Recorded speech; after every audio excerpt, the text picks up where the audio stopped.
Halo anak-anak, hari ini kita akan lanjutkan materi IPA. Nah, kamu juga bisa cek di buku tematik. Manusia memiliki sistem gerak yang terdiri atas tulang dan otot. Tulang disebut alat gerak pasif, sedangkan otot itu disebut sebagai alat gerak aktif. Fungsi tulang pada tubuh ada 7. Yang pertama, penegak atau penahan tubuh. Yang kedua, pemberi bentuk pada tubuh. Yang ketiga, pelindung organ tubuh vital. Yang keempat, tempat di mana sel darah merah dibentuk. Yang kelima, tempat penyimpan cadangan lemak yang terdapat di sumsum kuning. Yang keenam, tempat menyimpan kalsium dan fosfor. Dan yang ketujuh, sebagai tempat melekatnya otot. Jenis tulang berdasarkan letak ada 3, tulang tengkorak, tulang badan, tulang anggota gerak.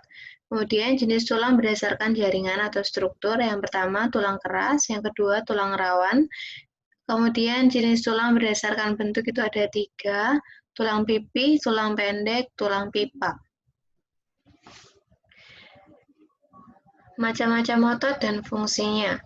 Nah, otot memiliki 3 kemampuan. Yang pertama, kontraktilitas atau kemampuan memendek saat terjadi kontraksi. Yang kedua, ekstensibilitas atau kemampuan memanjang. Yang ketiga, elastisitas atau kemampuan kembali ke ukuran semula.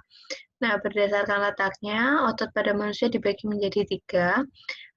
Ada otot polos, otot lurik, dan otot jantung. Kita bahas yang pertama adalah otot polos.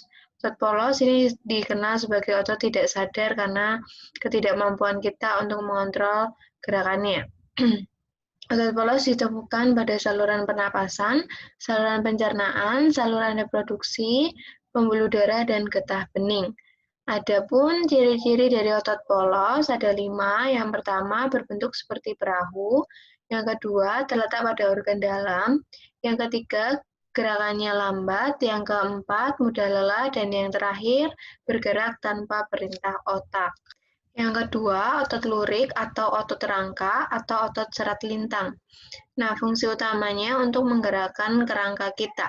Otot rangka juga kadang-kadang disebut otot sadar karena dapat dikontrol melalui rangsangan saraf dari dari otak dan mengirimkan pesan ke otot. Otot rangka juga memiliki kemampuan untuk merenggangkan atau kontraksi dan masih dapat kembali ke bentuk aslinya. Ini ada 4 ciri-ciri otot lurik. Yang pertama, berbentuk silindris dengan garis gelap terang. Yang kedua, melekat pada rangka, yaitu pada tulang di setiap ujung melalui tendon. Yang ketiga, bekerja secara sadar atau atas perintah otak. Dan yang terakhir, cepat lelah. Yang ketiga adalah otot jantung atau miokardium.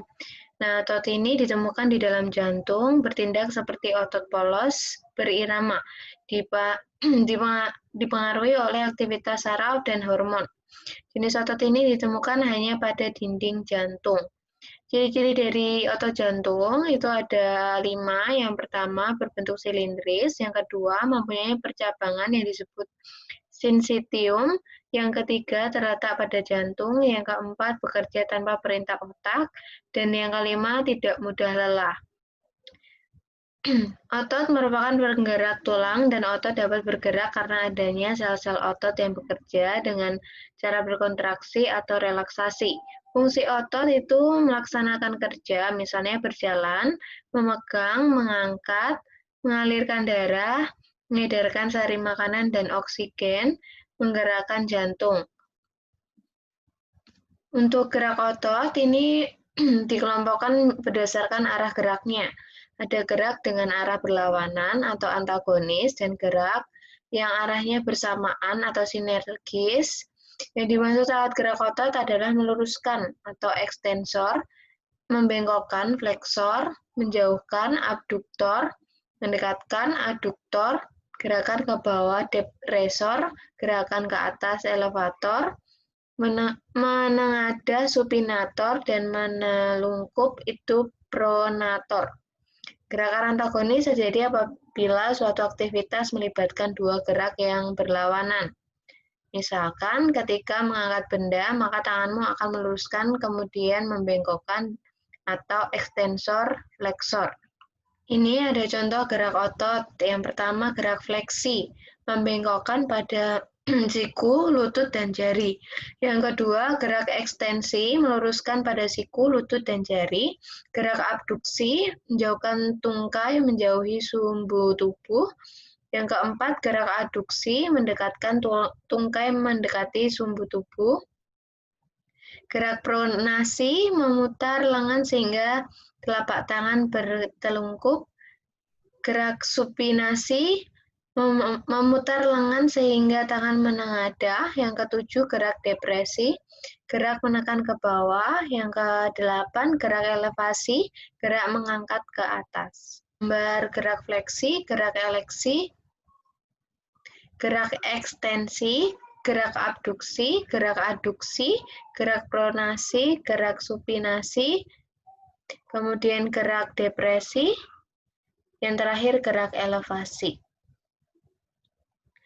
Berdasarkan sifat geraknya, sifat antagonis terjadi pada suatu otot yang bekerja berpasangan dengan pasangan ototnya. Misalnya, otot bisep dan trisep.